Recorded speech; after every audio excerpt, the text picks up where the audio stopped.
Hello, I'm Owen Lane and welcome back to the greatest albums of the 1980s. This series looks at some of the best era-defining albums that made up music in the 1980s, and today, for the third episode in this series, we look at U2's album, The Joshua Tree. But before we start looking into the Joshua Tree, here's a bit of background on the band that created the album, U2. U2 are an Irish rock band who were formed in Dublin in 1976. The band's lineup consists of lead singer Bono, guitarist The Edge, bassist Adam Clayton, and drummer Larry Mullen Jr. Initially focused as a post-punk band, U2's musical style has evolved through every album they produced. Right from their 1980 debut album Boy, with its rock and punk influences, to the most recent album from U2, 2017's Songs of Experience, which has a more pop-sounding feel to the album, blended in with U2's famous rock sound that makes them stand out from other bands. The band are also known throughout their music for being in touch and in the know about various socio-political issues that affected the times when they were recording certain albums. The most poignant example can be seen in U2's album, 1983's War, which includes the single Sunday Bloody Sunday, which tells the story of the 1972 Bloody Sunday riots that happened in their native Ireland. However, U2 moved continents to tell the story of the USA through the Joshua Tree, and this is where we start with the album review of the Joshua. So that was a little bit of background on U2. Now here is all you need to know about the album in question, U2's The Joshua Tree. The Joshua Tree is the fifth studio album from Irish rock band U2, released on the 9th of March 1987. The Joshua Tree follows the releases of 1980 Boy, 1981's October, 1983's War, and 1984's The Unforgettable Fire. The creation of the Joshua Tree was inspired by American literature, experiences, and politics. And America clearly shaped the entire album for the US. Cited constantly through the album are the ideas of real life USA and the difference between the fantasized mythical America that many dreamed of living in one day.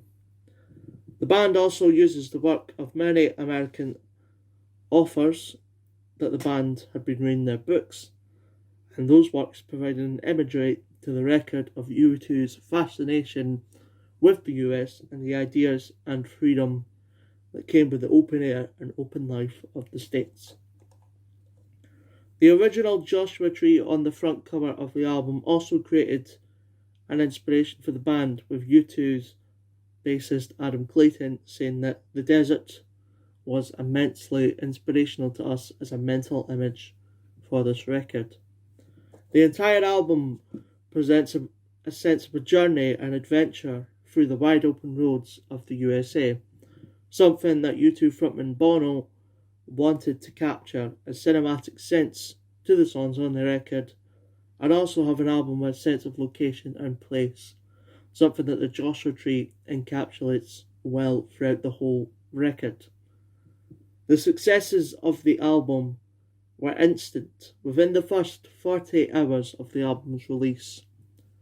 The Joshua Tree had achieved platinum certification and had sold over 235,000 copies within its first week of release, creating history in the process as the Joshua Tree became the fastest selling album in British chart history. But now we talk about the songs. The album produced 3 hit singles: With or Without You, I Still Haven't Found What I'm Looking For, and the opening track to the album, Where the Streets Have No Name. With or Without You and I Still Haven't Found What I'm Looking For became and still are U2's only US number 1 singles to this very day. The album and its hit songs also racked up the awards, receiving 4 Grammy Award nominations, including winning the Album of the Year and the Best Rock Performance by a Duo or a Group with Vocal at the 1988 Grammy Awards.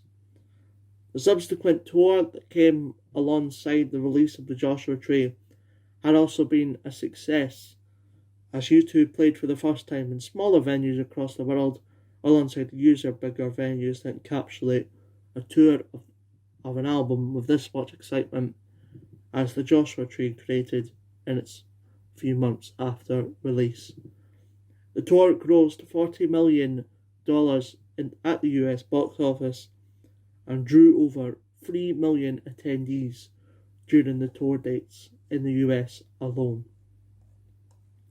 Some of the live performances from the Joshua Tree tour were recorded for U2's follow-up album to the Joshua Tree, 1988's Rattle and Hum, with the live rendition of I Still Haven't Found What I'm Looking For being included on Rattle and Hum, with the song and the live recording taken from U2's live performance in Madison Square Garden, New York. With a truly deserved place among the greatest albums of all time, this marked the start of something big for U2. Having sold over 25 million copies worldwide, it remains to this very day one of U2's greatest successes and can definitely be considered as one of the greatest albums of the 1980s in its entirety. And that concludes my review of U2's album, The Joshua Tree, and my series on the greatest albums of the 1980s.